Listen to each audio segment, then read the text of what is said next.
बंधुओं आपको हम स्पष्ट करें कि श्री गोवर्धन नाथ जी, श्रीनाथ जी इन सब सखाओं के साथ इतने सख्य भाव से क्यों रहते हैं? ये सब सखाओं जैसी लीला ठाकुर जी कलिकाल में क्यों कर रहे हैं? क्योंकि ब्रजमंडल में जब ठाकुर जी प्रकट हुए तो 11 वर्ष ही ठाकुर जी को सख्य लीला करने का अवसर मिला बस। और 11 वर्ष में ठाकुर जी को इतना सुख मिला, इतना आनंद आया कि ठाकुर जी को अब इच्छा होने लगी कि ये सख्य रस और हम ले में। 11 वर्ष ही क्यों हुआ था? इसके पीछे एक कथा हमारे रसिकजन संतजन सुनाते हैं। एक बार एक नगर में अकाल पड़ गया था और उस नगर में एक ब्राह्मण रहते थे जिनके यहां पर सब संतजनों का आगमन होता था। यात्री संतजन जो होते थे उसी ब्राह्मण के यहां जाते थे और जाकर के वहीं प्रसाद ग्रहण करते थे। लेकिन अब उस नगर में अकाल पड़ा, ये बात संतों को नहीं पता थी। संतजन अभी भी वही प्रेम भाव मान करके उस ब्राह्मण के यहां जाते थे। तो अब वो ब्राह्मण ये सोचता था कि अब मैं कैसे इनके लिए व्यवस्था करके लाऊं। एक बार संत आए तो मना तो कर नहीं सकते कि आपकी सेवा नहीं करेंगे, सेवा तो करनी है, लेकिन करें कैसे? और इस वक्त हमारी नगर में तो व्यवस्था नहीं है ये सब चीज प्रदान करने की। तो आप संत आए तो उनको मना नहीं किया। आपको पता चला पास के नगर में एक सेठ है, उसके यहां पर अगर कोई व्यक्ति 4-5 घंटे काम करता है तो वो 1 सेर आटा उसको देता है, रुपए नहीं देता, आटा देता है। तो आप गए और उसके यहां जाकर के 11 घंटे काम किया। 11 घंटे काम करने पर जितना 5-6 सेर आटा मिला उसको लेकर के आए, आकर के रोटी सब्जी बना करके संत को पवाया। तो संत को यह बात पता चल गई थी कि यहां तो अकाल है, दुर्भिक्ष है, ये कैसे लेके आए सामग्री। तब उन्होंने पूछा कि तुम्हारे नगर में तो अकाल पड़ा है, तुम सामग्री कैसे लेकर के आए? तो उन्होंने बताया कि भगवान, पास के एक नगर में एक सेठ जी हैं, उनके यहां 2-3 घंटे काम करो तो वो 1 सेर आटा देते हैं। तो आप सबकी सेवा के लिए मैं वहां गया और 11 घंटे वहां क्रम करके आया और उन्होंने मुझे ये आटा दिया जिससे मैंने सामग्री बनाई।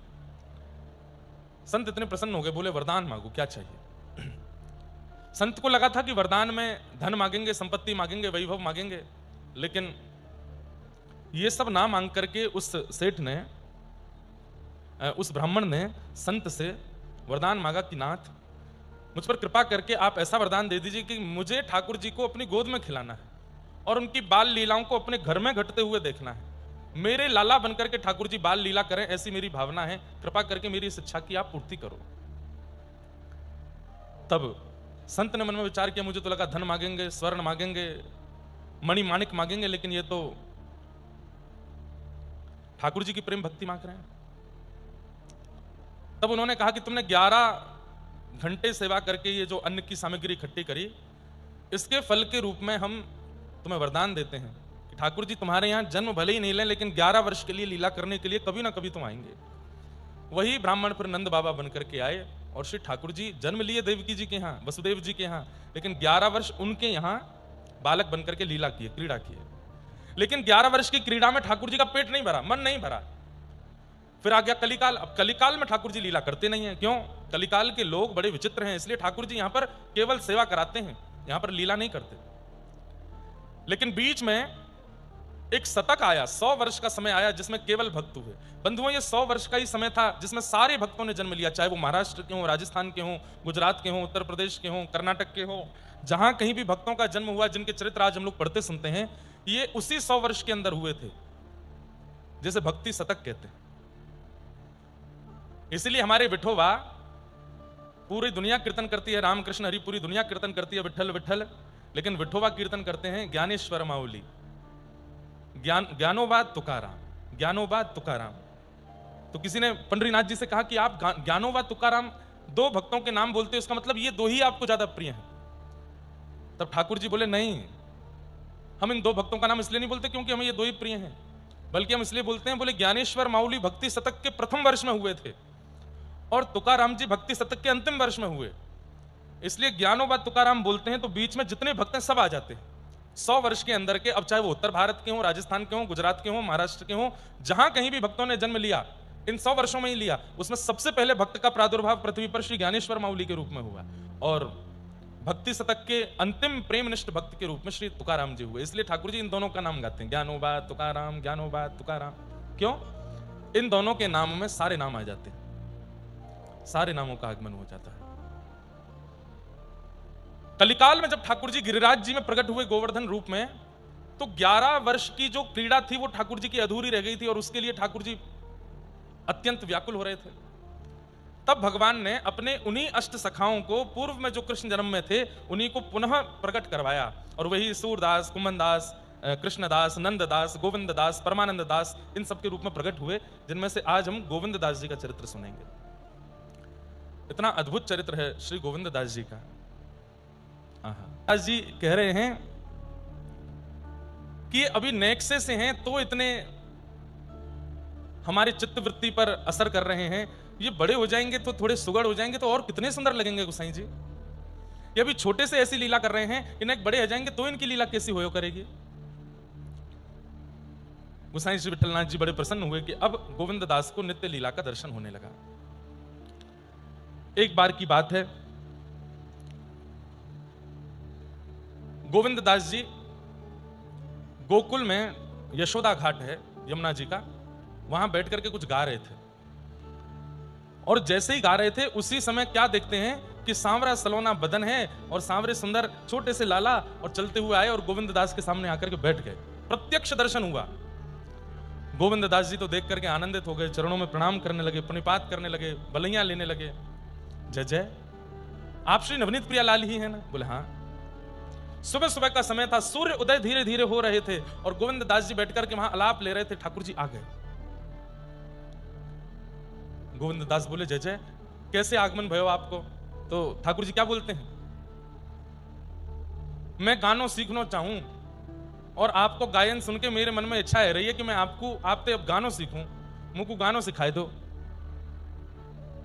गोविंद दास बोले जय जय, आपको कहा आवश्यकता है, आप तो सब गुणों की खान हैं, आपके मुख से स्वर निकले ये तो बहुत दूर की बात। जब आप चलते हैं तो आपकी नूपुर ध्वनि, आपके अंग के जितने भी आभूषण आदि हैं, इन सबसे ही वेद ध्वनि प्रकट होने लग जाती है। आपकी श्वास श्वास से वेद ध्वनि प्रकट होती है। आपको राग सीखने की क्या आवश्यकता है? अरे ना, वो वारे राग ना गाने मोकू तो वो वारे गाने। बोले कौन से? बोले जब मैं रास करवे जाऊं ना तो वहां पे सबरी सखी ऐसो अलाप ले करके गामे, प्रिया जी ऐसी सुंदर अलाप तारी करके गामे, मोकू मन में बड़ी गिलानी होगा, मैं क्यों ना गा पा रहा हूं इनके जैसो।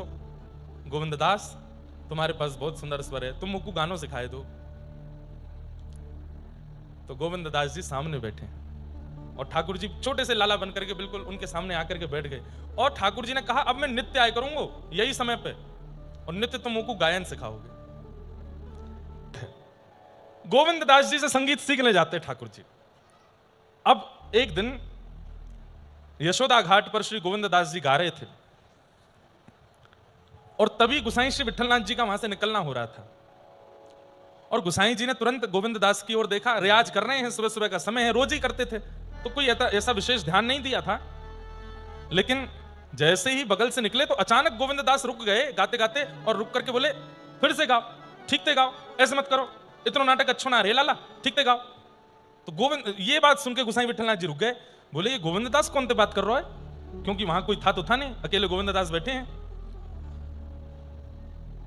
देखो श्री जी, तुम समझाए दो लाला को, मैं कल ते नहीं आऊंगा सिखावे, देखो गाना आ रहा ढंग से। खड़े खड़े गुसाई विठलनाथ जी चुपचाप पहले तो देखते रहे, फिर पास में गए, जाके बोले ए गोविंद, अरे जय जय, प्रणाम, ये तू कहा कर रहा है?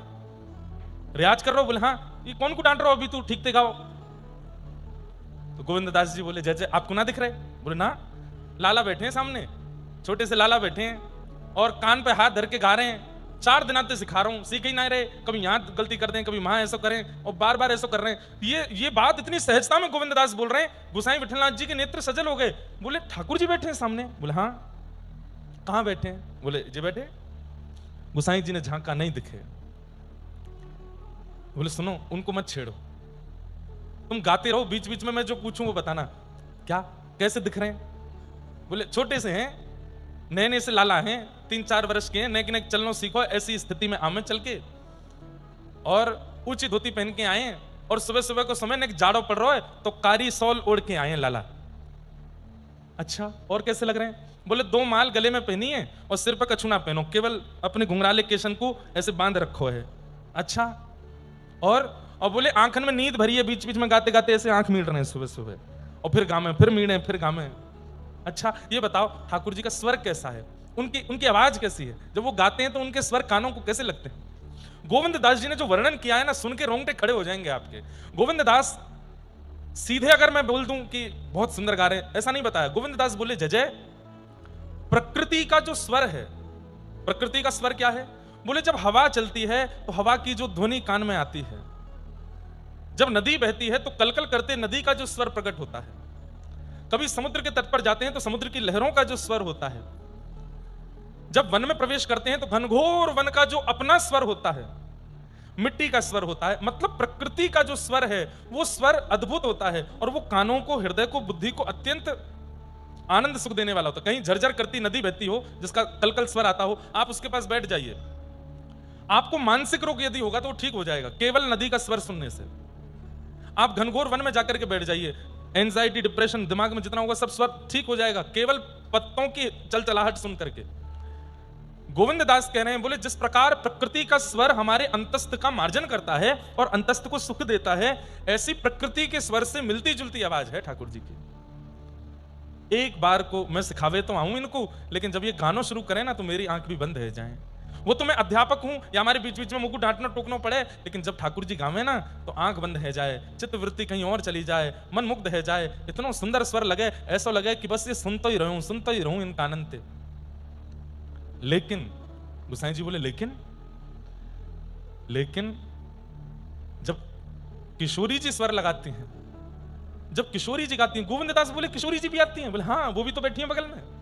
बोले वो कैसी दिख रही हैं? बोले लालाते साल भर छोटी हैं, ठाकुर जी ते साल भर छोटी हैं, और सवेरे सवेरे यही हाथ पकड़ के लामे लाला को, और यही बैठा के लामे, यही उठा के लामे नंद भवन थे।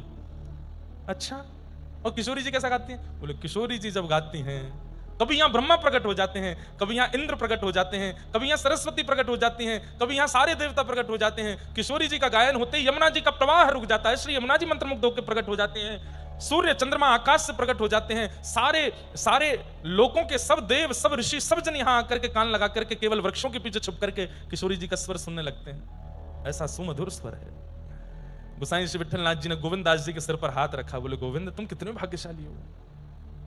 ठाकुर जी की लीलाओं का सबको अनुभव हुआ है, लेकिन जैसा अनुभव तुम कर रहे हो ऐसा अनुभव कोई नहीं कर रहा है। गोविंद ऐसा कभी कुछ मत करना कि ठाकुर जी तुम्हारे सामने लीला करना बंद कर दें, सदा ये लीलाएं करते रहो। और सुनो, हाँ मेरी योग्यता होगी तो मैं देखूंगा। गोसाई विठलनाथ जी को तो दिखती थी लीला, लेकिन फिर भी बोले तुम आकर के मुझे बताते रहा करो और क्या लीला करते हैं, ठीक है? बोले जी।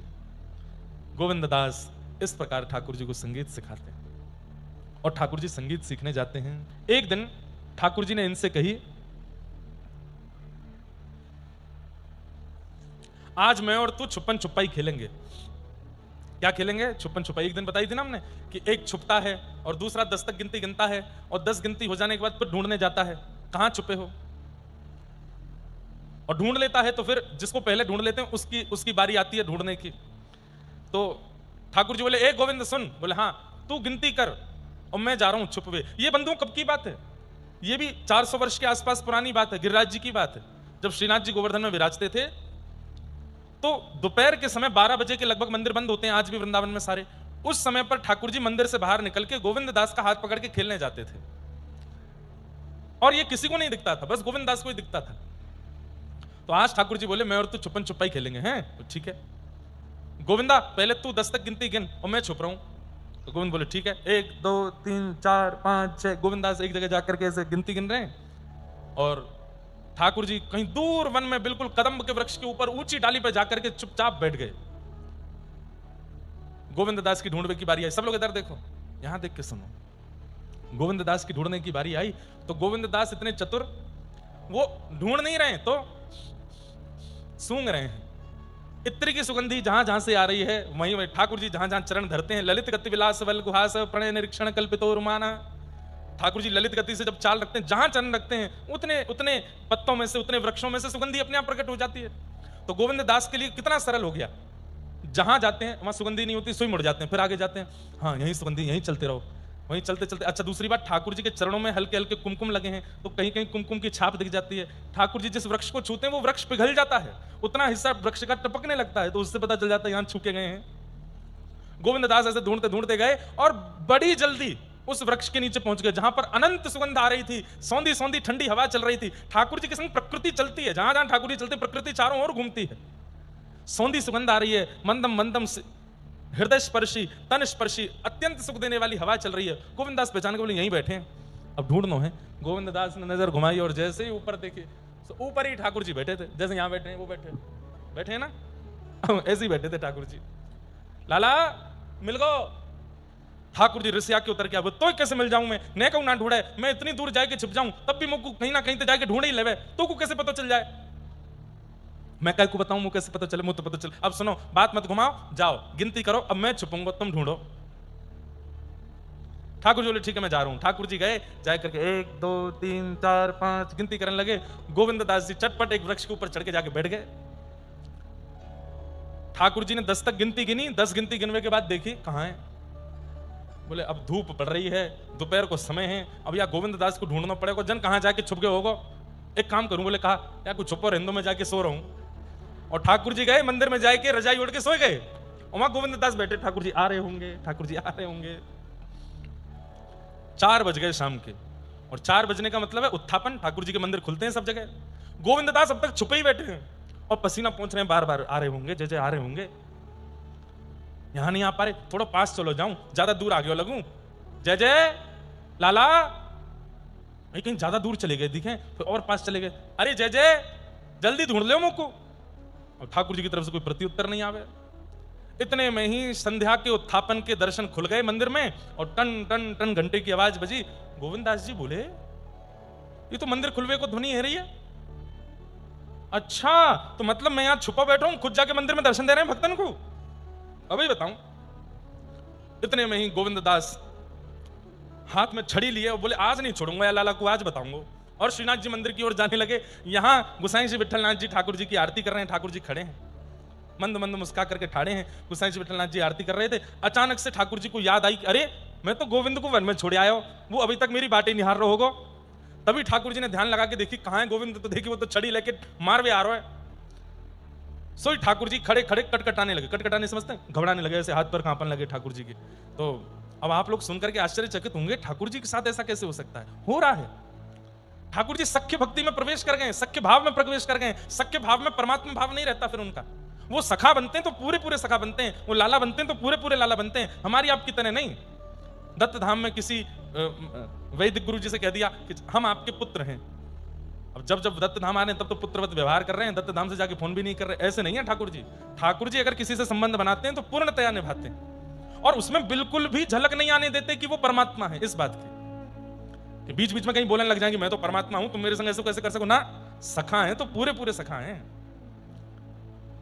ठाकुर जी घबराने लगे। गुसाई जी ने देखी, तुरंत पर्दा कियो, मंदिर बंद कियो। जय जय कहां गए हो आप, इतने घबरा क्यों रहे हैं, इतने डर क्यों रहे हैं? सो ठाकुर जी बोले गोविंद आ रहा है, गोविंद दास आ रहा है, छड़ी लेके आ रहा है, और मुझको बहुत डांटेगो, मुझको बहुत मारेगो।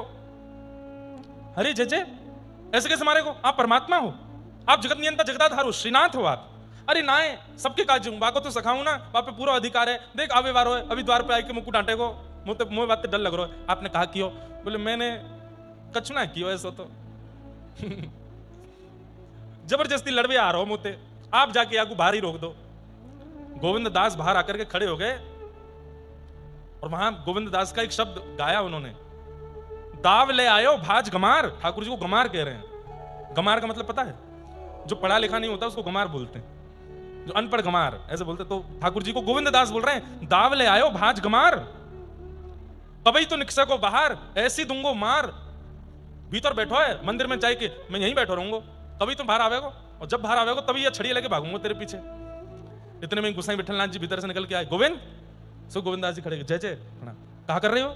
हैं ठाकुर जी की स्तुति करनी चाहिए, वंदना करनी चाहिए, तो यहाँ द्वार पे खड़े है गमार करो ठाकुर जी थे।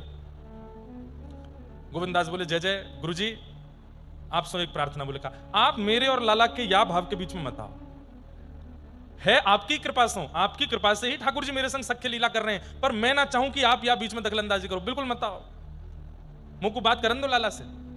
अरे कभी कभी यूं भी तो विचार कर लेकर कि वो परमात्मा है। बोले ये विचार अगर गुरु जी करवाएंगे तो फिर सख्य विचार नहीं बनेगा। अगर परमात्मा का विचार करना है तो फिर सख्य भाव नहीं रख पाऊंगा मैं, मुझे परमात्मा भाव में ही रहने दीजिए। देख तेरे कारण जय जय घबरा रहे हैं भीतर। बोले घबरान दो, काम ऐसा किया ना घबरावे वारो, घबरान दो। दाव ले आयो भाज गमार, कभी तो निकसे को बाहर, ऐसी दूंगो मार। ठाकुर जी चुपचाप भीतर ही बैठे हैं। गोसाई जी इतने प्रसन्न हो रहे हैं, बोले गोविंद के संग कितनी लीला करते हैं ठाकुर जी। एक दिन भीतर श्रीनाथ जी का श्रृंगार कर रहे थे और गोविंद दास बाहर बैठ करके कीर्तन गा रहे थे। ये नित्य का नियम होता था, जब जब ठाकुर जी का श्रृंगार होता है तब तब कीर्तनिया बाहर बैठ करके कीर्तन गाते हैं ठाकुर जी का। आप गा रहे थे, राजत दंपति कुंज महल में, राजत दंपति कुंज महल में, राजत दंपति कुंज महल में, राजत दंपति कुंज महल में। गोविंद दास जी जब पद गायन भी करते थे ना ठाकुर जी के सन्मुख, तो इस भाव से करते थे कि मेरो सखा अपनी प्रियतमा के संग बैठो है। लाडली जी मेरे सखा की प्रियतमा है, वहां भी सख्य भाव ही रखता है उनका, परमात्मा भाव नहीं रखते हैं।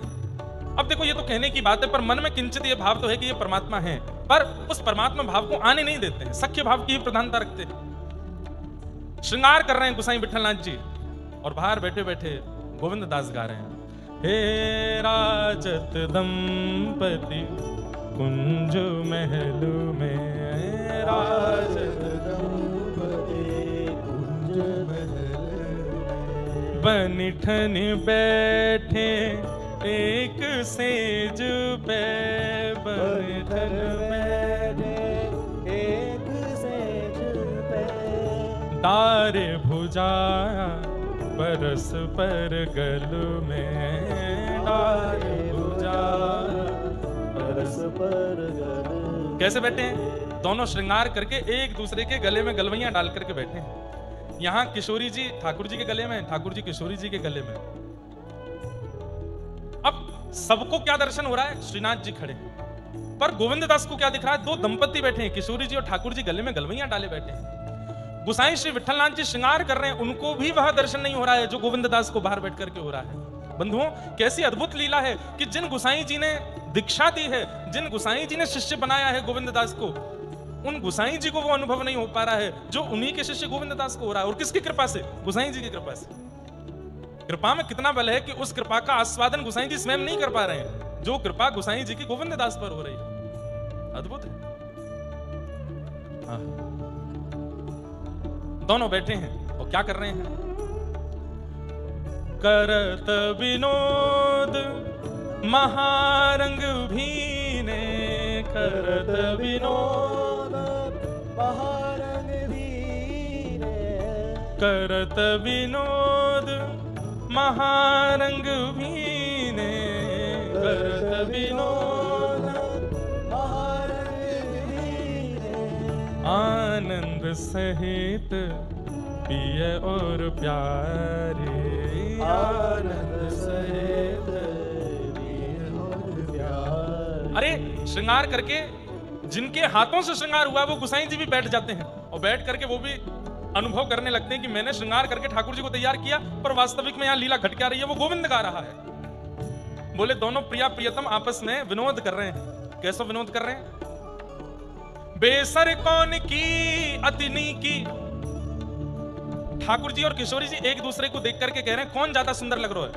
अरे रूप की बात की है, पहले ये बताओ कि नक बेसर कौन की ज्यादा अच्छी है। ठाकुर जी कह रहे हैं आप। अच्छा, समझने वाली बात, यहां पर दोनों प्रिया प्रियतम होड़ लगी है दोनों में कि कौन ज्यादा सुंदर है, पर इसमें होड़ इस बात की नहीं हो रही है कि मैं ज्यादा सुंदर हूं कि आप ज्यादा सुंदर हो। तो किस बात की होड़ लगी है? ठाकुर जी तो कह रहे हैं किशोरी जी मैं अच्छा ना लग रहा हूं, आप ज्यादा अच्छी लग रही हो, और किशोरी जी कह रही नहीं नहीं नहीं नहीं, मैं तो ऐसी सामान्य लग रही हूं, आप ज्यादा बढ़िया लग रहे हो। मतलब एक दूसरे की प्रशंसा कर रहे हैं। और गोविंद दास दर्शन करके गा रहे हैं। श्रृंगार करके स्वयं गोसाई विठलनाथ जी आए, उनको वो अनुभव नहीं हुआ जो गोविंद दास दिखा रहे हैं।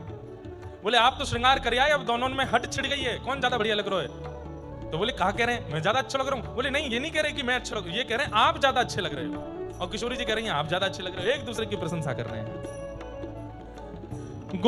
इतनी लीलाएं हैं गोविंद दास जी के साथ की, ठाकुर जी की, कहां तक उसका वर्णन करें। एक बार ठाकुर जी के संग वन में खेल रहे थे और तभी ठाकुर जी ने इनको घोड़ा बना लिया और आप स्वयं इनके ऊपर चढ़ गए। गोविंद दास जी घोड़ा बने हैं, ठाकुर जी पीठ पर बैठे हैं चल रहे थे, तभी कोई व्यक्ति वहां से निकला, उसने गोविंद दास जी की ओर देखा। अब ऊपर बैठे ठाकुर जी नहीं दिख रहे हैं, नीचे बस गोविंद दास जी चल रहे हैं, ये दिख रहा था। अचानक से तभी क्या हो गया कि गोविंद दास जी चलते चलते वस्त्रों में ही लघु शंका करने लगे। उस व्यक्ति ने देखा ये क्या हो रहा है, ये क्या कर रहे हैं? गोसाई श्री विठलनाथ जी के शिष्य, मंदिर में पद सेवा राग सेवा करने वाले गोविंद दास, अरे राम राम, आचार विचार शून्य। मैं अभी गोसाई जी से अभी इनकी शिकायत करता हूं। गोसाई जी से जाकर के कहा, बोले कि आपके शिष्य ही जब ऐसा करेंगे तो समाज में क्या असर पड़ेगा बातों का? बोले क्या किया भैया? बोले देखो, आज यहां खड़े होकर के लघु शंका करना मना है शास्त्रों में। आपका शिष्य गोविंद दास वो तो घोड़ा बन के लघु शंका कर रहा है, और बिना वस्त्र उतारे, बिना जनेऊ चढ़ाए। गोसाई जी बोले नहीं नहीं नहीं, कोई और बात होगी, ऐसा नहीं। बोले नहीं, मैं अपनी आंखों से देख के आया हूं। आने दो, बताता हूं। शाम को गए पद सेवा करने के लिए, जैसे ही पहुंचे तो गोसाई जी ने कही, गोविंद आज हमको तुम्हारी शिकायत मिली। बोले क्या? तुम सवेरे सवेरे जो है ऐसे ऐसे लघु शंका कर गए थे अपने वस्त्रों में ही, और ये तो बहुत गलत बात है, ऐसा क्यों किया? मैं कारण जान सकता हूं? गोविंद दास जी के नेत्र बंद हो गए। जय जय, आपको लाला खेलवे जावे मेरे संग वन में, और आज लाला के मन में आई कि तुम घोड़ा बन जाओ, मैं तुम्हारे ऊपर बैठूंगा। तुम घोड़ा बन गए हो, जो मेरे ऊपर बैठ गए। बोले फिर मैं चलन लगो। चलते चलते मैंने जय जय कही, लाला नेक ऊपर से उतर जाओ। तो बोले कहा बात है? अरे नेक मुकु शंका निवृत्त करवे जानो है, मैंने शंका निवृत्त करके आ जाऊं फिर बैठ जाइयो। तो आपको लाला बोलो, हम बे तेने आज तक कभी कोई घोड़ा से ऐसे देखी है? घोड़ा चलते चलते पूछता हो, ओ भैया स्वामी नेक उतर जा, मैं लघु शंका करके आऊं। घोड़ा तो चलते चलते कर जावे, और तू मुझसे पूछ के जावे को? अरे घोड़ा बनो है तो घोड़ा की तरह रहे। गोसाई श्री विठलनाथ जी बोले फिर कहा, मैंने भी यही सोची, मैं गोविंद दास नहीं हूं, मैं घोड़ा ही हूं। भैया घोड़ा पूछ के ना जावे, मैंने भी नहीं पूछी, मैंने भी वस्त्र नहीं उतारे, वहीं कर गए। गोसाई श्री विठलनाथ जी ठाकुर जी के आगे गए, बोले सारे वेदों का निर्माण आपने किया, सारे आचार विचार नियम आपने, और सबसे ज्यादा आप ही तोड़ते हो, सब जगह क्या करवाते हो लीला?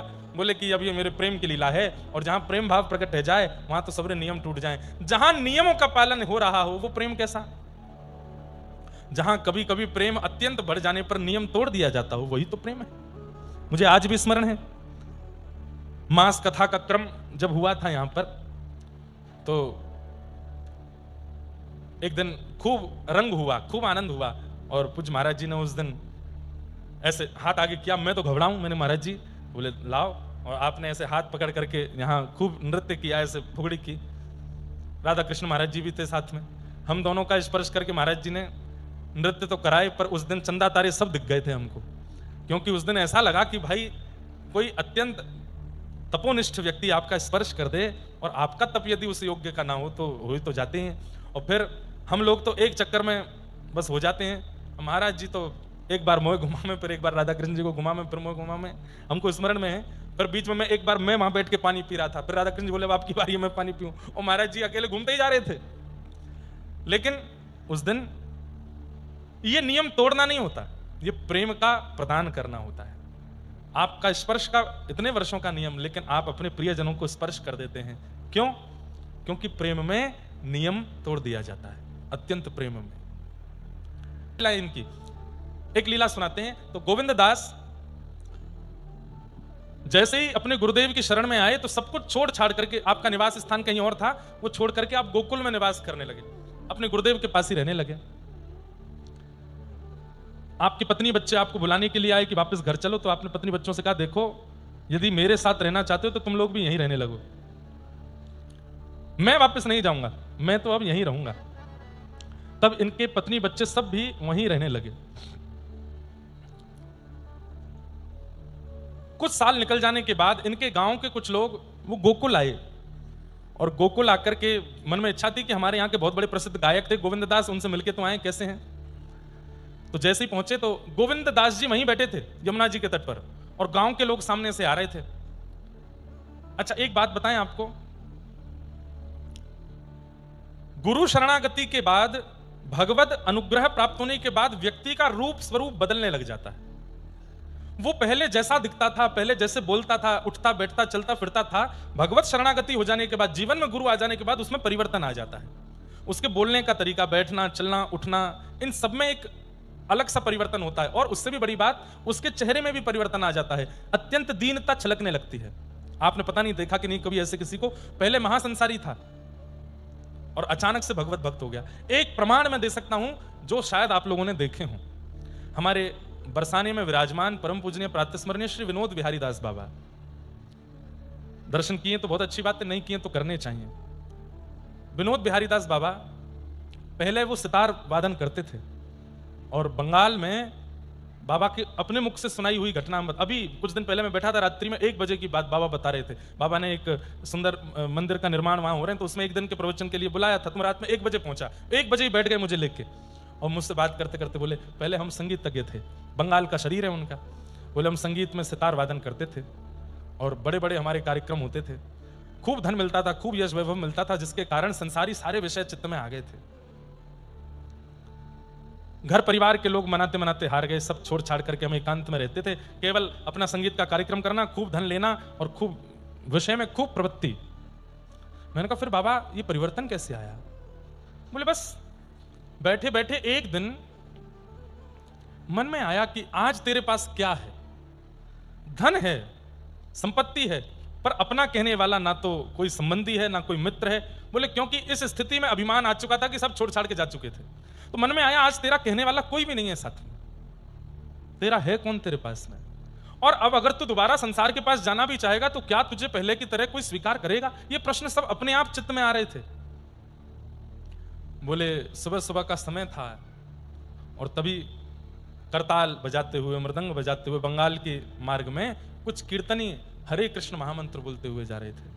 हरे कृष्ण कृष्ण कृष्ण हरे हरे, हरे राम राम राम हरे, कीर्तन करते हुए जा रहे थे। बोले वो ध्वनि कान में ऐसी पड़ी, बोले इतनी बार वो कीर्तन पड़ा था, वो सुबह सुबह कीर्तन की आवाज आती थी, कभी ऐसे बैठता था, कभी तकिया रख लेता था, कभी बंद करता था, ये सुनाई ना दे, लेकिन आज वो कीर्तन जब कान में पड़ा नेत्र बंद हो गए। और बोले वो कीर्तनी दूर जा चुके हैं, लेकिन मेरे चित्त में वो स्वर घूमता रहा घूमता रहा घूमता रहा घूमता रहा। अब उठ के चलते फिरते बैठते नहाते खाते हंसते पीते जागते बस वो कीर्तन, और मैं संकोच करूं कि ये क्या हो रहा है मेरे साथ। और बस वो दिन, उसके बाद विषय छूट गया, विकार छूट गए, वासनाएं छूट गई, सब छूट के बस इच्छा हुई कि अब चलो, और सब छोड़ के गुरु शरणागति ली, सब त्याग करके बरसाने आ गए और तब से श्री जी के शरण में है। क्या कहेंगे इसको? पहले का स्वरूप महाराज जी दिखाते हैं, उसमें वो पता ही नहीं लगता है। क्यों? क्योंकि संसारिक स्वरूप था ना, तो पूर्ण उसी भाव में थे। और ठीक 1 साल बाद ही जब पूर्ण विरक्त और वृंदावन आ गए, तब का चित्त महाराज जी ने दिखाया, तो नेत्रों में दीनता दिख रही है, अत्यंत दीन, अत्यंत सरल, अत्यंत सहजता सब अनुभव हो रही है। भगवत सामीप्य प्राप्त होने के बाद, भगवत शरणागति होने के बाद यदि दैन्य नहीं आया है तो इसका मतलब भगवत शरणागति हुई नहीं है। दैन्यता सबसे बड़ा लक्षण है, और वो नेत्रों में, वाणी में, स्वभाव में, व्यवहार में, बुद्धि में, विचार में दैन्यता दिखने लगती है। हमारे दत्त धाम के जितने भी परिकर के लोग हैं उनमें दैन्य अटूट है। दैन्य की खान कह दूं तो कोई कम नहीं, ऐसा दैन्य। परिक्रमा कर रहे होंगे, भयंकर धूप पड़ रही है, जैसे ही देखे महाराज जी आ रहे हैं तुरंत दंडवत कर लेंगे, बड़ी दीनता से बात करेंगे, बड़ी दीनता से कोई भी बात का उत्तर देंगे। दैन्य कितना है! और ये दैन्य इस बात का प्रमाण है कि आपकी गुरु शरणागति और भगवत शरणागति अच्छे से हो गई है। और गुरु शरणागति भगवत शरणागति के बाद भी सिर ऊपर है, झुकने में आलस आ रहा है, उठने में आलस आ रहा है, नियम करने में आलस आ रहा है, किसी भी प्रकार के बात विकार को कोई अपशब्द कह देता है तो क्रोध में भर जाते हैं, तुरंत आ जाते, मुझसे कैसे कह दिया, मेरे ईगो पे बात। ये ईगो वाली बात भक्त के चित्त में रहती नहीं है, वो ईगो को नष्ट कर चुका होता है। तो गोविंद दास बैठे थे और आपके गांव के सब लोग आए, तो गोविंद दास के आव भाव चेहरे से पहचान ही नहीं पाए कि ये गोविंद दास हैं। क्यों? अत्यंत दीन हो गए हैं। अरे भैया हम पास के उस गांव से आए हैं, हमारे गांव का एक व्यक्ति गोकुल में रहता है। तो गोविंद दास जी बोले क्या नाम है उसका? बोले उसका नाम है गोविंद स्वामी, आपने उसको देखा? तो गोविंद दास जी बोले वो तो मर गए। स्वयं ही बोल रहे हैं वो तो मर गए, भले आदमी थे बेचारे, बढ़िया गाते थे। अरे गांव के लोग बोले हाँ आप जानते थे? हाँ जानते थे, थोड़ा इतना ज्यादा नहीं था पर हाँ थोड़ा बहुत जानते थे, गाते बजाते थे कुछ। हाँ बोले हाँ मर गए वो तो। अरे भैया आप इतनी ऐसी सरलता से बोल रहे हो मर गए? हाँ हमारे गांव का इतना प्रतिष्ठित व्यक्ति था, गोकुल आया था वो तो गोसाई विट्ठलनाथ जी की शरणागति लेने, ऐसे कैसे मर गया? बोले बस मर गया, आपको मरने वाले को क्या बताएं कैसे मर गया? मर गया, भला आदमी था बेचारा। गांव के लोग तो बड़े चिंतित हो गए। एक ने कही, एक आदमी से पूछ के, मुझे तो ये सिरफिरा लग रहा है, किसी और से पूछते हैं। बोले किसी और से क्या पूछें, सीधे गोसाई विट्ठलनाथ जी के पास चलते हैं, उन्हीं से पूछते हैं। गोसाई जी विट्ठलनाथ जी के चरणों में गए और बड़े दीन दुखी से हो गए गांव के लोग। गोसाई जी बोले कहां से आए हो? बोले पास के गांव से आए हैं। बोले अच्छा, हमारे गांव का एक व्यक्ति आपकी शरणागति के लिए आया था। अच्छा, क्या नाम था? बोले गोविंद स्वामी। अच्छा अच्छा, हाँ हाँ हाँ। वो पधार गए? गोसाई विठलनाथ जी बोले किसने कहा पधार गए? नहीं नहीं नहीं, वो कहाँ पधारे? अरे अभी वो ठकुरानी घाट यमुना जी के तट पर एक व्यक्ति बैठा था, वो तो बोला वो तो मर गए, और वो ये भी बोल रहा था बहुत भले आदमी थे, मर गए बेचारे। गोसाई जी ने बाहर निकल के कौन बोल रहे थे? बोले वो बैठा वहां पे। गोसाई जी हंस के बोले वो खुद गोविंद स्वामी ही तो है, वो खुद ही बोल रहे हैं। गांव के लोग दौड़ करके गए, जाके बोले गोविंद दास, आपसे हमने पूछा कि गोविंद स्वामी, आपने क्यों कहा कि मर गए? बोले मैं यही तो बता रहा हूं कि गोविंद स्वामी मर गए, गोविंद दास अभी जीवित हैं। जिनके अंदर स्वामी पना था वो पधार गए, अब तो दास जीवित है। गुरु की शरणागति के बाद अब मैं दास बन गया हूं, मेरा स्वामित्व चला गया है, अब मैं स्वामी नहीं हूं। ऐसे गोविंद दास, गोविंद स्वामी, उनका पावन चरित्र है, हम लोग आगे श्रवण करेंगे कल के सत्र में। आज ठाकुर जी का मधुर जल क्रीड़ा उत्सव